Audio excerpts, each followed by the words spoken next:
Good morning, everyone.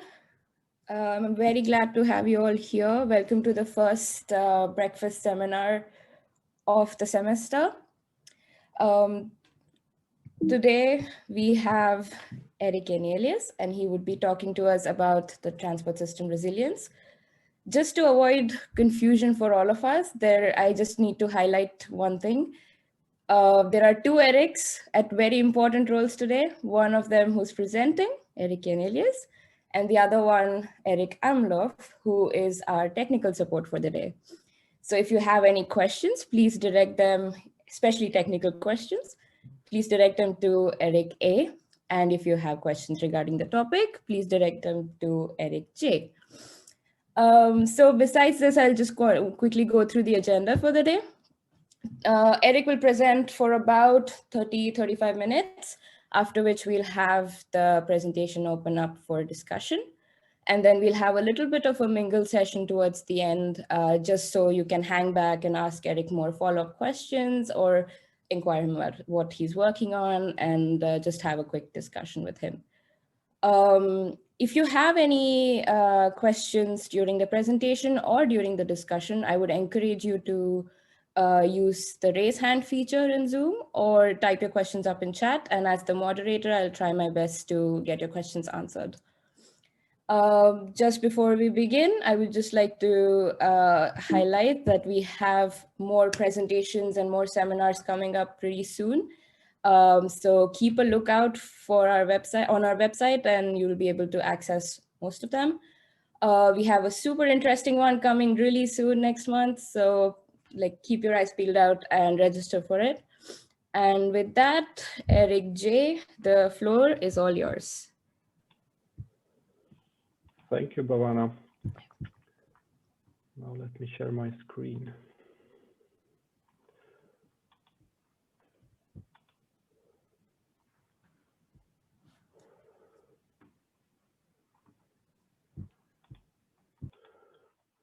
Okay, thank you very much for this opportunity to present a topic that is great interest to myself and hopefully many others, which is the resilience of transport systems. Now, resilience is a very broad term, and I think I will not be able to talk about all aspects of resilience. So some of you may find that you are interested in other aspects of resilience that I will not be able to cover here, and even within the scope of resilience that I have focused on here, I will not be able to go into much detail about all the different aspects. But what I will talk about today is mainly covered in a couple of papers that I've co-written in the last couple of years. Two first is together with Lars-Göran Mattsson. And if you are interested in after this presentation, you can find more details in these papers, which are also available in preprint form on my website. So today I would like to start talking a bit about how we define the term resilience and some of the related concepts that are commonly used, and then looking a little bit more of how we can apply that in the transport system and the characteristics of the different subsystems of the transport system. I will look a little bit into different causes and consequences of disruptions and try to categorize them in a few different ways, looking at both supply losses, but also a little bit on shocks on the demand side. Then I will talk a bit briefly about different various methodological tools that can be used to study resilience, a bit about how we can enhance resilience.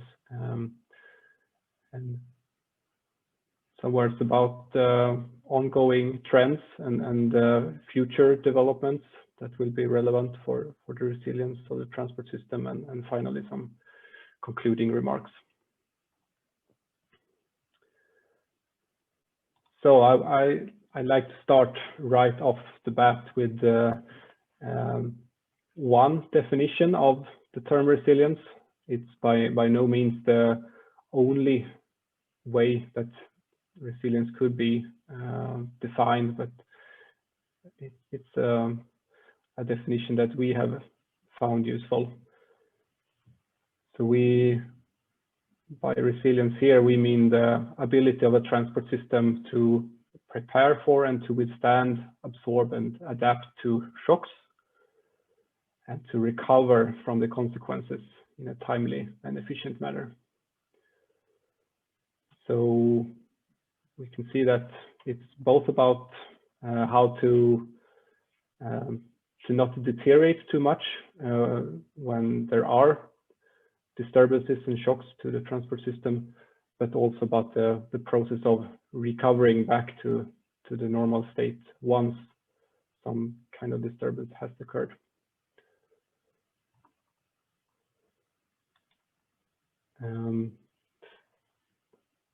There is a large, more general literature on the concept of resilience and other concepts, which is broader than only the transport system. For example, Rose in 2007 distinguished between static resilience, which they define as the capability to maintain the function of the system under disturbances, and then the dynamic resilience, which is this other aspect, the rate at which the system returns to some sort of equilibrium state after disturbance. Also, Bruno et al. In 2003 highlighted 4 important properties of a system that makes it resilient. So they talk about robustness, which is again this ability to withstand shocks without too much degradation of the service. Redundancy is another important related concept. That's the ability to have alternative units that can substitute for each other and take over responsibility if some other unit is degraded, which reduces the impacts of degradation. Resourcefulness, which is some ability to identify problems and prioritize and mobilize material and resources to adapt and recover. And then again, this concept of rapid recovery back to normal conditions. Hi, Erik. Just before we proceed, we have a question from Jonas Mortensen. He asks, what time scales are you considering for this? Well, I think that we will come back to that a little bit later.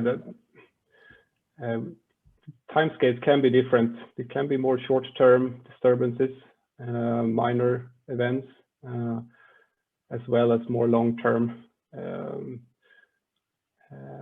I would say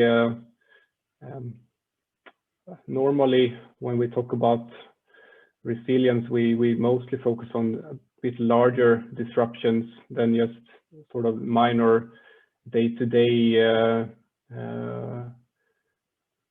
events like bad congestion or things like that.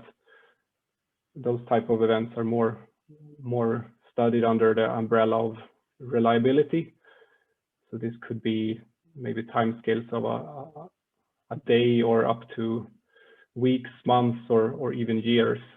I think COVID-19, for example, is an example of events that could have consequences for over a very long time scale.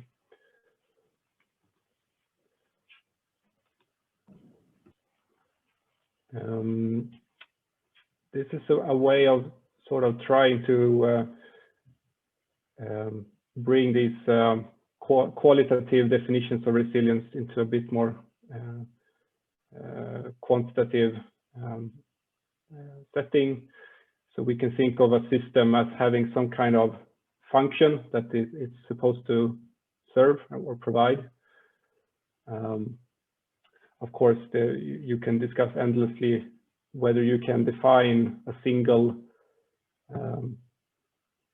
function for a transport system, for example. But let's say we can do that, then we have some kind of nominal level of system function initially, then some kind of degradation of the system occurs. So the function is lowered. Then over some time, we have degradation, maybe some time of consolidation, and then eventually a time of recovery when the system function is brought back to the initial levels. But during this time, we have some kind of loss of a function. And it's really one way of quantifying resilience is this total loss of function during this time. So one can see this, the area here, but the total function loss as a measure of the lack of resilience against this disruption.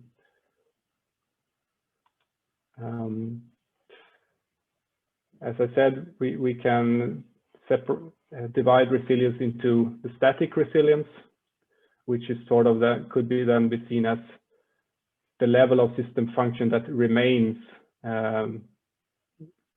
even when the function is disrupted the most. This could also be seen as the robustness of the system. And another term that is common is vulnerability, which we can see as the complement of robustness. So if the system functions degrades a lot here, the system is vulnerable. On the other hand, we have this dynamic aspect of resilience, which we can measure in terms of the time it takes until the system function is restored, or the rapidity of the recovery.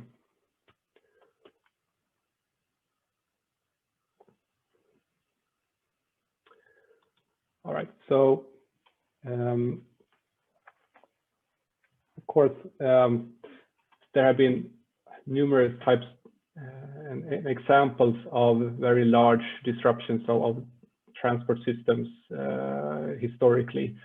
I've only listed a few examples here of major disruptions. And these examples come from different subsystems. Some have affected the waterway transport, rail transport, air transport, road transport, and so on. We could easily make other lists of other events, but it also shows that the initiating event can have very different sources. It can be weather-related events, intentional attacks, other type of geological events like volcanoes and earthquakes, and so on.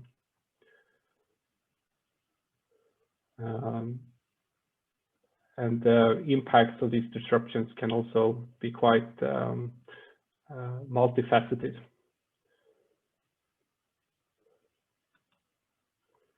If we look at the different subsystems, they have fairly different characteristics when it comes to resilience. Road transport is characterized by relatively high levels of independence for the users compared to many of the other transport modes.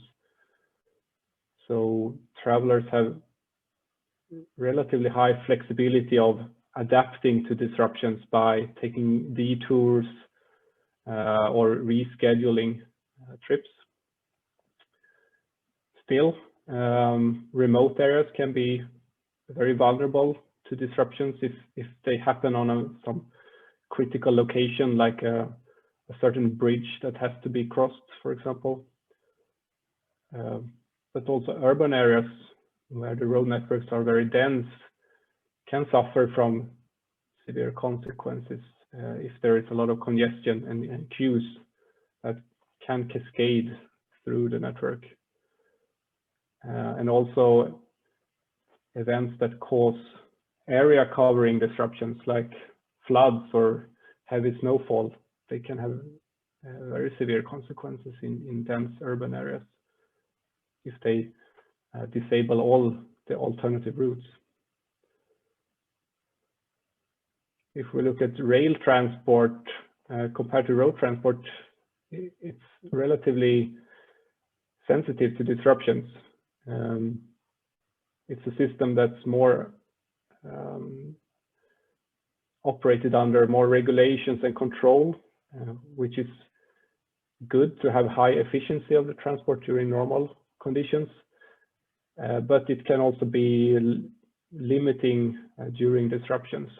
So we often have quite low redundancy of alternative routes. It can be difficult to overtake other trains if they are stopped on the tracks and so on. And there is also quite many dependencies on other critical infrastructure systems. So we have dependencies on electric power, quite labor intensive, and ICT systems, mechanical, electric systems, and so on. So there are more, probably more other systems where the initial disruptions could occur and then spread into the rail transport system. Air transport, another subsystem, is quite governed by the high safety and security concerns. Also strong dependencies on other infrastructure systems. Here I would say the main vulnerabilities and restrictions are really at the nodes at the airports, where we have the strong interdependencies with other systems and connections with other flights and so on. So whereas in the air, the network is more flexible in terms of the route and the speed and so on of the planes. So often the disturbances tend to originate at the nodes in this network.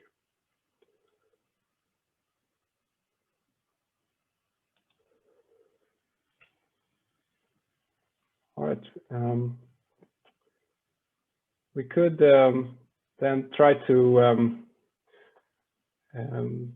categorize different types of disruptions to transport systems a little bit. And it can be helpful to have a simple conceptual model of a transport system.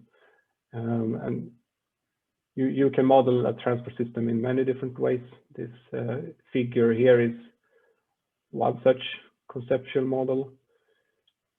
We can see the transport system as consisting of a supply side and a demand side, and then some kind of management component as well that regulates both the supply and the demand. Then the supply part of the system can be further divided into the infrastructure, which consists of the physical components, the road and rail infrastructure, the vehicles, and so on. On top of that, we have the services built on the infrastructure, like delivery routes and train routes, departures, and so on.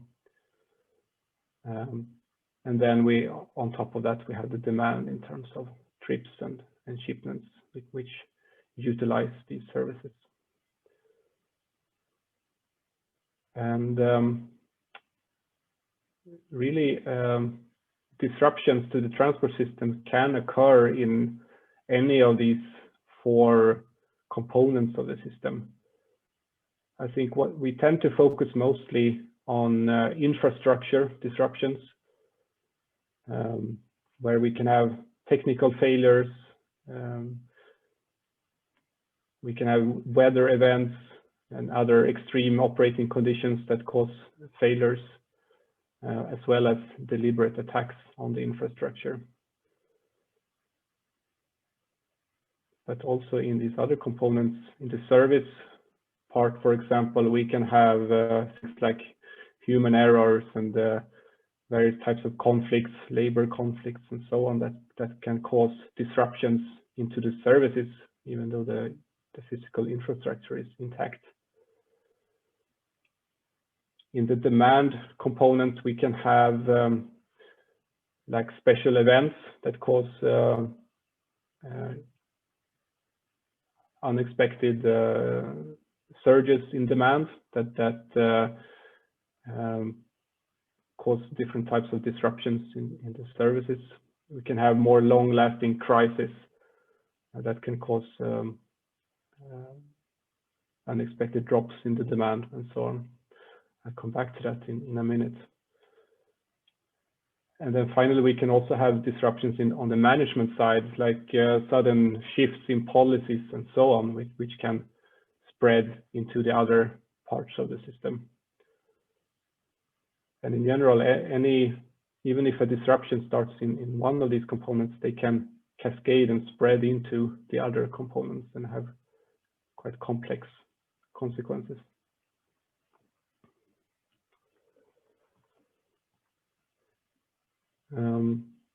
But let's start looking a bit at disruptions that affect the supply part of the system. And I show this general image of resilience curve, where we measured resilience in terms of some kind of function loss. And one way we could conceptualize system function could be sort of the ability of the transport system, of the supply side, to meet the demand in the system. So if we view the function of the transport system in that way, we can view a supply loss that some kind of event that causes a drop in the supply of the system, maybe a loss of road infrastructure or a loss of train departures, something like that, which causes the supply to drop below the level that is required by the demand. And in that way, we have a loss of system function.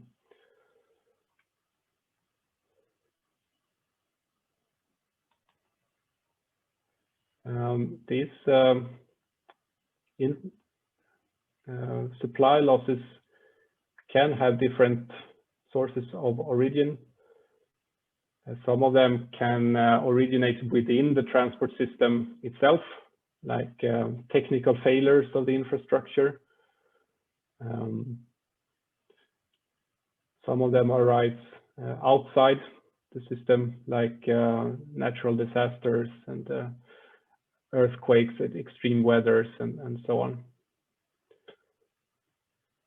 We can also distinguish between different origins. So some of them have like natural causes. Some of them have human-made causes, which can be unintentional, like accidents and human errors. But we also have this category of intentional human-made disruptions, which can be then occur either inside the transport system, like some types of malicious insider or labor market disputes and so on, or occurring outside the system, like terrorist attacks or criminal actions and so on.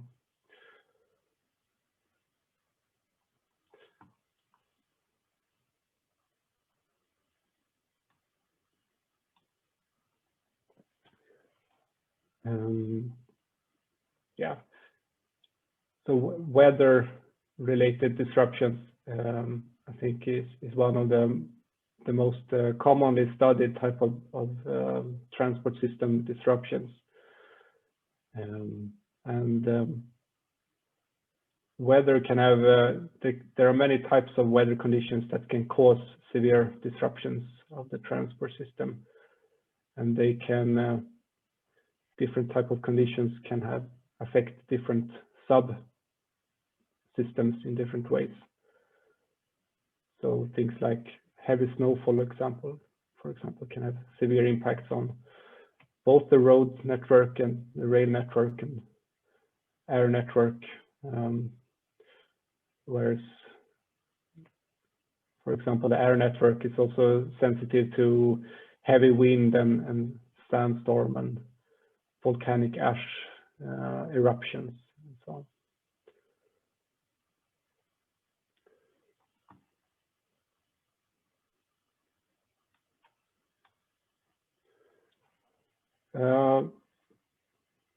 One type of transport system disruption that I don't think has received so much attention historically is disruptions that occur in the demand side of the system. Here we can again do a kind of classification of different types of demand shocks. We can either have an increase in demand, and in that case, the illustration here on the lower left side illustrates sort of what can happen. If we have a sudden increase in the demand, then if the supply doesn't adapt to that, then demand exceeds supply and we receive a loss of function because of this. This can happen in a more short-term context, like special events like concerts, sports events, and conferences and so on, which momentarily can cause demand to exceed supply and which can lead to negative consequences. But we can also have more long-term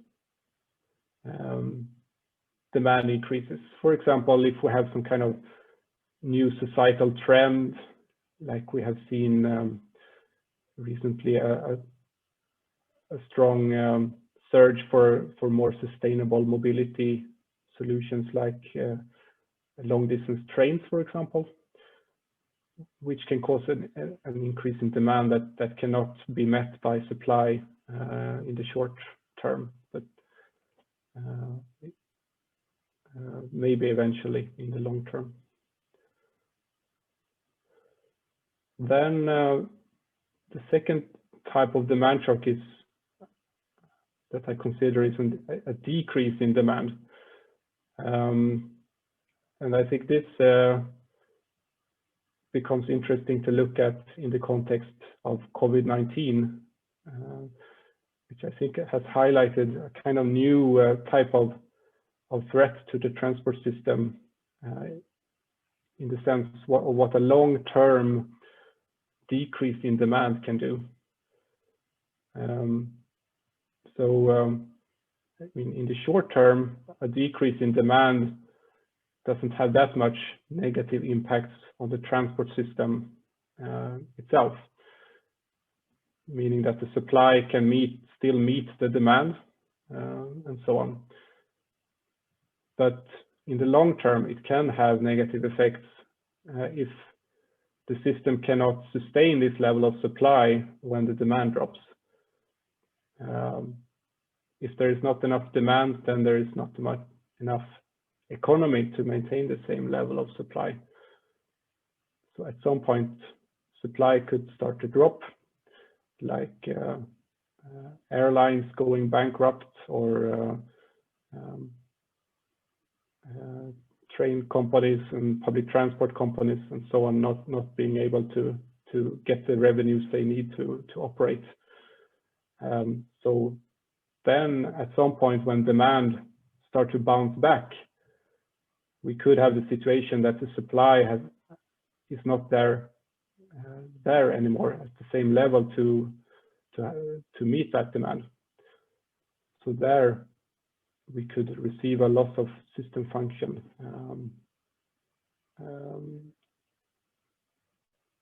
at a much later point. And I think that will be a very relevant aspect here of COVID-19 to continue monitoring. For example, here this is just an example of train demand and supply during COVID-19 in Sweden, where we have seen a dramatic drop on the demand, and on the supply side, well, supply of trains in Sweden has dropped for long distance and medium distance trains, but short distance train supply has remained more or less intact. And these are essentially the commuter trains in the urban areas.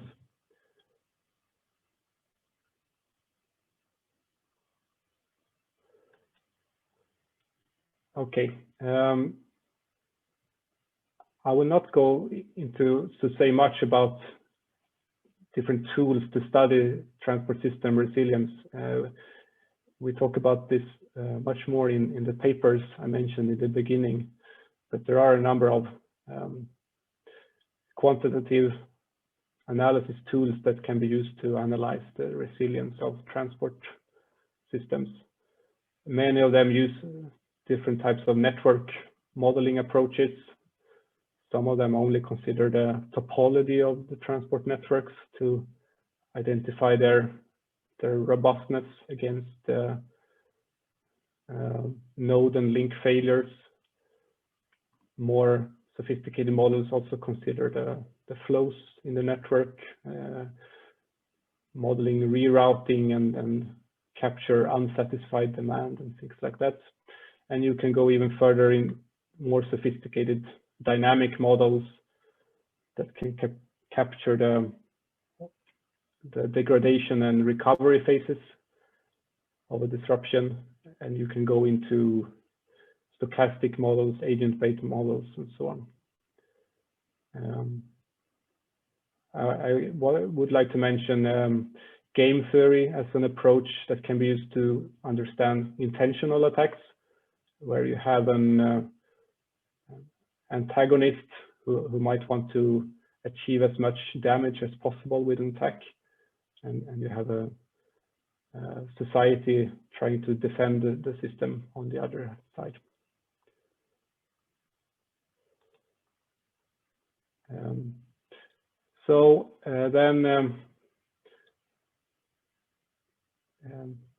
What can we then do to increase resilience and not just only study resilience? We can come back to these different aspects of resilience mentioned in the beginning. So if we look at robustness, well, we can try to increase the robustness of the systems, of the infrastructure, by building the infrastructure more robustly to withstand and absorb external stress. We can improve the planning for inspection, repairs, and maintenance. We can improve the redundancy of the systems, making sure we have alternative routes in the networks. We can have different transport modes that substitute for each other, at least partially, when something occurs. And we can plan to have spare capacity in terms of personnel and vehicles. For example, in public transport, we can have standby bridging buses and so on that can jump in and take over when there is a sudden unexpected problem. And for resourcefulness and rapidity, we can improve the capacity to handle disruptions by having higher levels of readiness, trained personnel and relevant equipment standby, providing timely information to rescue forces and repair personnel, as well as providing timely and good information to travelers so they can make good decisions about how they should act in case there is a disruption.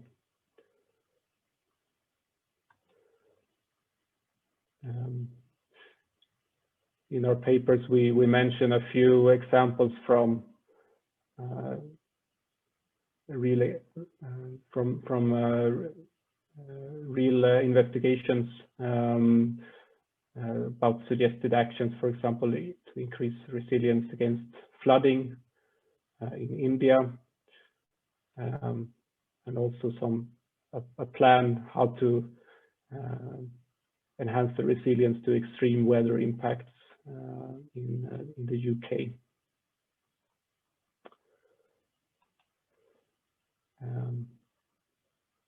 Regarding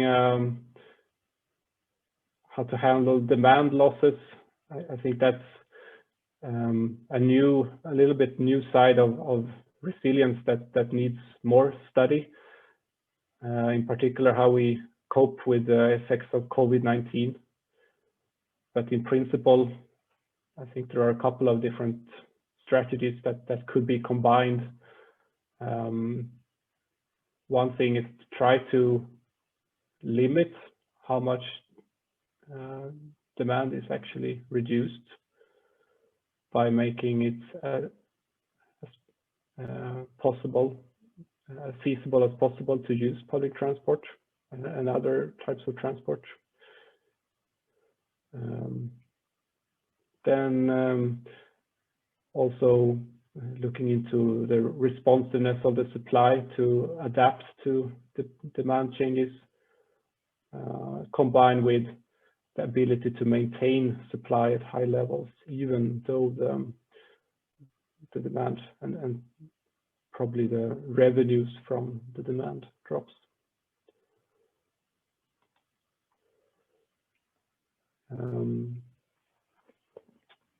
So finally,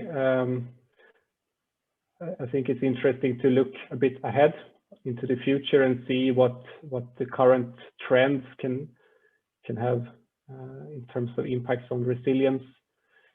We see a lot of technological developments related to connected autonomous vehicles, as well as electrification of vehicles. I think that could mean some more interdependencies. So while the road transport has been relatively independent, I think we're going to see more interdependencies with other infrastructure systems in the future, which needs to be taken into account. Climate change, of course, has very far-reaching consequences for transport.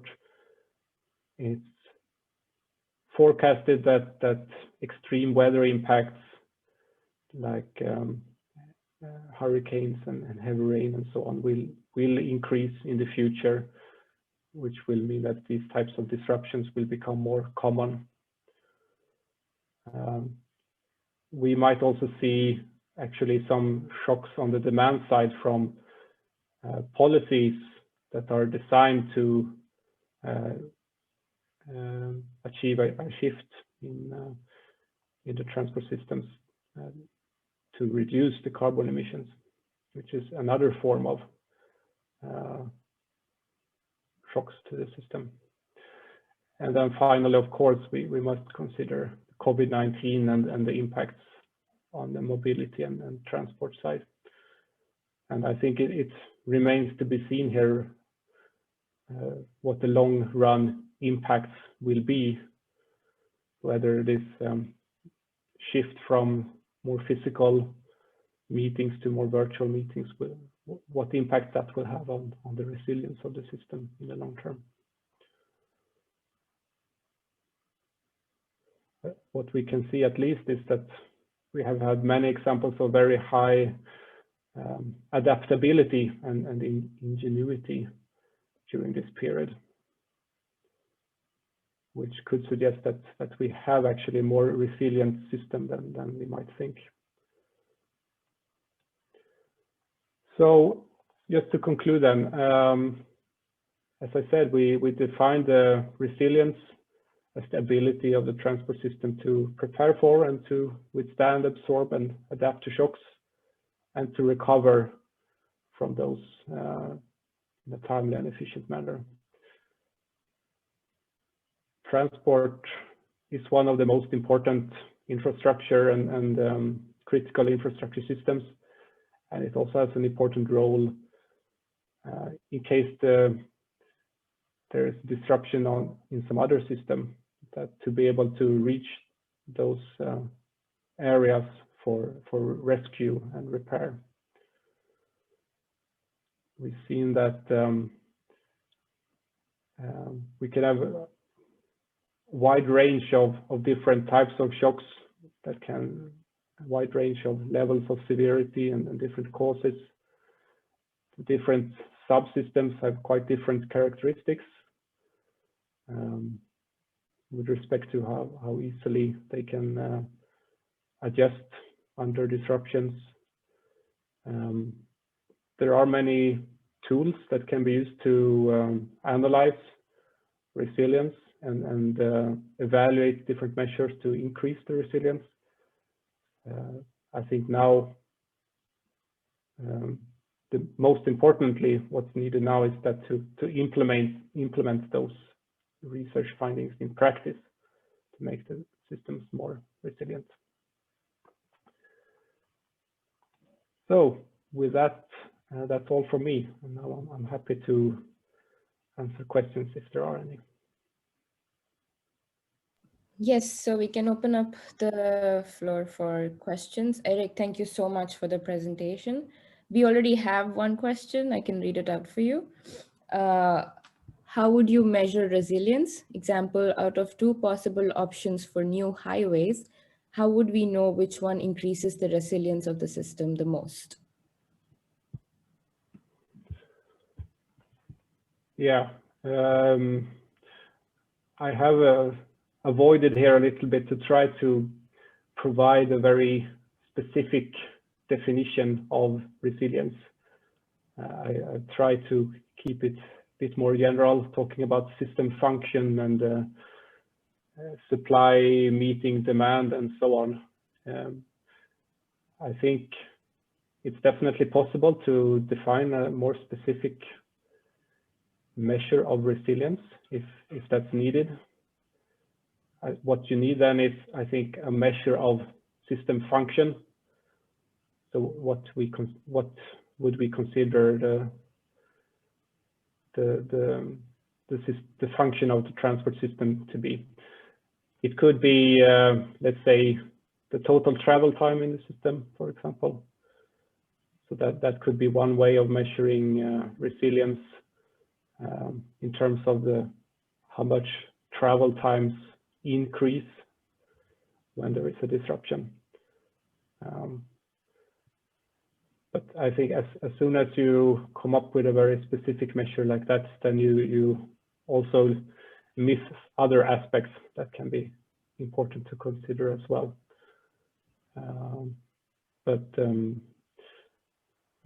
Yeah, if we look at the literature, it's quite common to use some kind of measure of total travel time, maybe total travel cost or welfare, or some more generalized measure like that.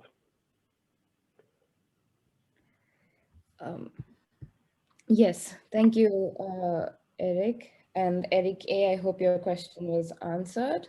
And now we have Mia Hesselgren, who has raised a hand. And Erik A, could you unmute Mia so she can ask her question? Yes, thank you. So I was wondering, I'm trying to switch to, yes, okay. So hi, Erik, thanks for your presentation, super interesting. I was wondering if we take, for example, e-scooters, micro-mobility systems that have invaded a city like Stockholm and many other places. So would you say, I'm not sure how to formulate this as a question. I think these are super interesting little systems, and they definitely disrupt also public transport system. So like you said on your final slide or something, like systems are more and more connected. So when a new system invades, and then we have this other public transport system sitting there, and perhaps we want the public transport to be resilient to the shock of micro-mobility systems invading the city, or perhaps we don't. Perhaps we want them to connect. So I'm not sure what the question is there, but have you followed this? Is resilience always? No, I'll stop there. What do you think of this?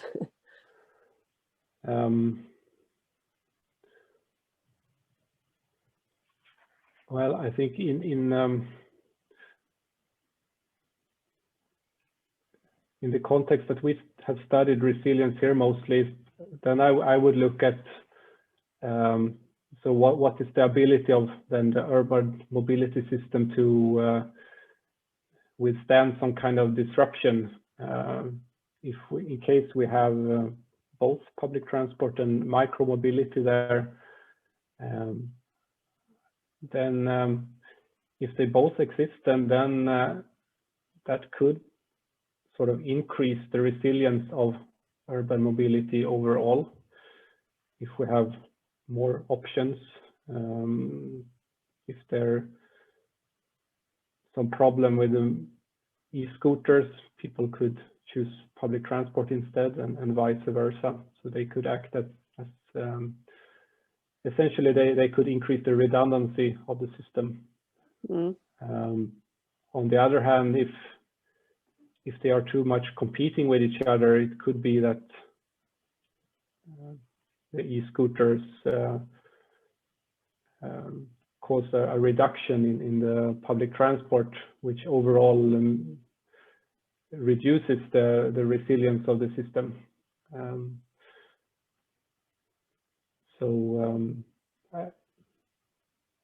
I could see it could be a positive effect, but it could also be a negative effect. And I don't know yet what the result is. And it depends where you draw the boundaries. Yeah. Thanks. Thank you, Mia, for the question. We have quite a lot of questions, Erik, and some of them a bit elaborate. So if we have to make it on time in the next 10 minutes, we should keep it as precise as possible. So let's go through some of these questions. We have one from Nicola. Talking about COVID-19 and public transport, what about reduced capacity of vehicles? Shall we still consider it? In that case, we may see transport capacity problems earlier than originally planned. Yeah, that's an interesting aspect here in terms of how that fits into the resilience here. So COVID-19, I think, has complex impacts on the system. It can also, I have talked mostly about it as a demand shock, but it can also be a supply shock in terms of necessity to reduce the capacity of the vehicles. I definitely understand the need to do so to avoid the spread of the virus and so on, and also the economic reasons for doing that. I think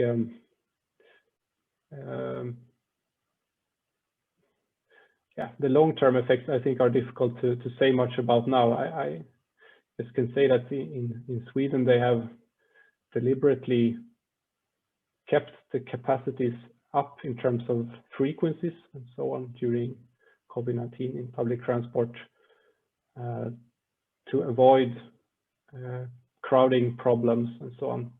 But that has come at a huge cost, of course. So we have to see now in the coming period what will happen there, I think.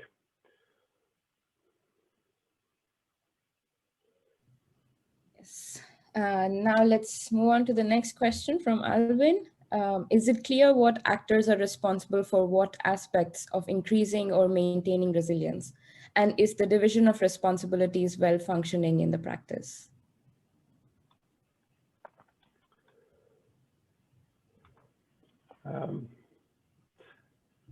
I think that can look quite different in different transport subsystems.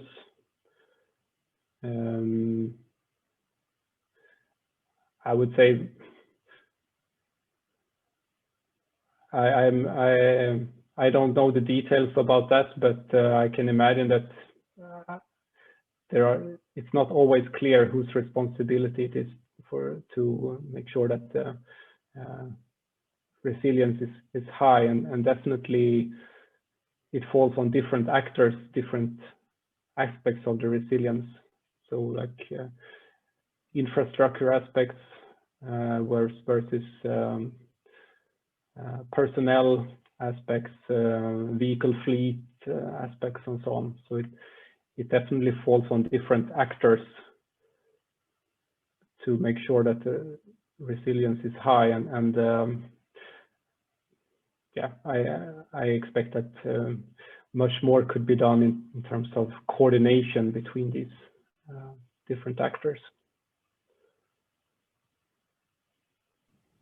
Thank you for that. Albin, I hope the answer is helpful for you.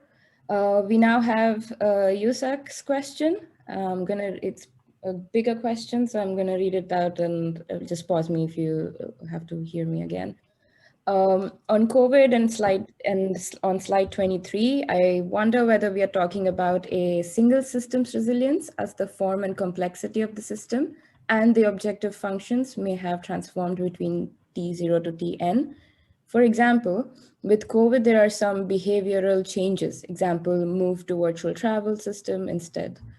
While the public transport operator interested to the return of physical travel demand, but from employers and the users' perspectives, perhaps online infrastructure has basically replaced the normal?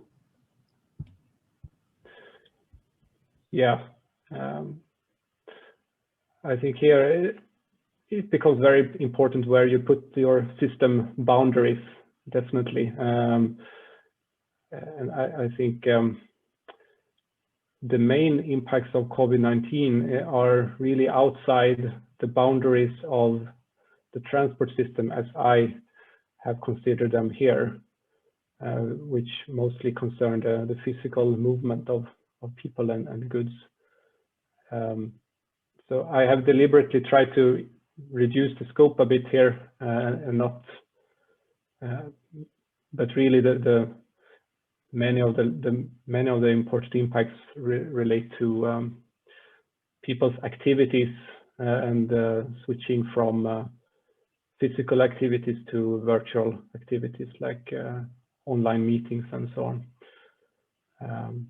So this is definitely a narrower scope here where I try to focus on the impact on the transport system in terms of people physically traveling in public transport vehicles and so on. Yes, and since we're running out of time, I think we have time for just 2 more questions, if we can do it precisely. We have one from Bjorn. An important resilience capacity is the ability to transform. How is this capacity reflected in the transport sector?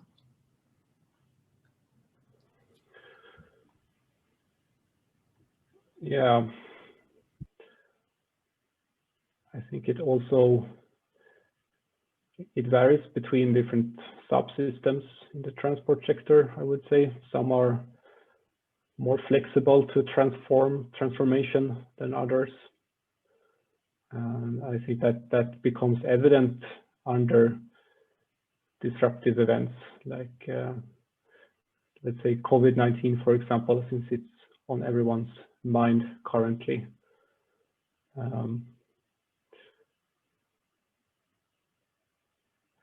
I think maybe this urban mobility could be a good example where we see more rapid changes currently with micro mobility and ride sharing and so on. So that could be an example of an area where the transport system has shown more ability to transform recently, and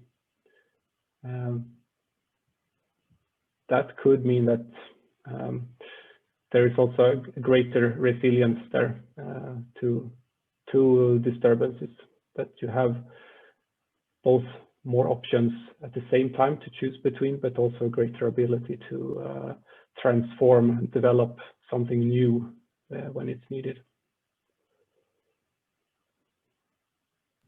Yes, great. And final question of the day. And for those of you whose questions we would not be able to answer today, it would be nice if you could get in touch with Erik, and I'm pretty sure he could give you further information on that. The final question is, I think, slightly related to what Albin had also asked from Gyotso.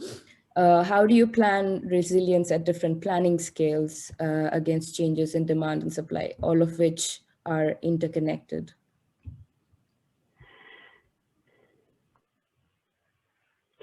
Yeah, that's a very good and very difficult question, of course, and it's difficult to give a short answer to. I guess I've tried to indicate a few examples of how to increase resilience here in the slides, and they are on different time scales, but many of them relate to the more long-term planning, like new infrastructure investments. If you are designing a network with high redundancy on the infrastructure level, then that is a very long-term planning that you're talking about. Building new infrastructure like roads and rail lines and so on. Then you could have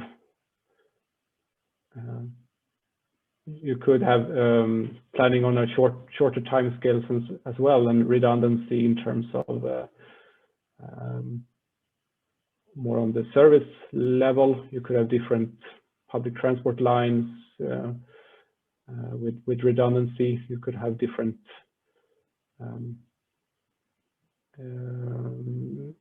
actors, private actors serving on a market that can act as alternatives to each other and so on. So I cannot provide a good answer in short time, but I think there are different actions that can be done on different time scales. Yes, and with that, I think we'll have to put an end to the presentation today. But thank you so much, Erik. I think it was an extremely important, but also the most difficult thing we could do in the most uncertain times we are in right now. So it was really relevant, and thank you to all the participants for the questions. If you'd like to attend more seminars, feel free to just take a look at our website, and we will keep you updated there. Thank you so much, everyone, for joining us. It was a really good presentation. Thank you, Erik, so much. And yeah, hope you have a good day, all of you. Talk to you soon.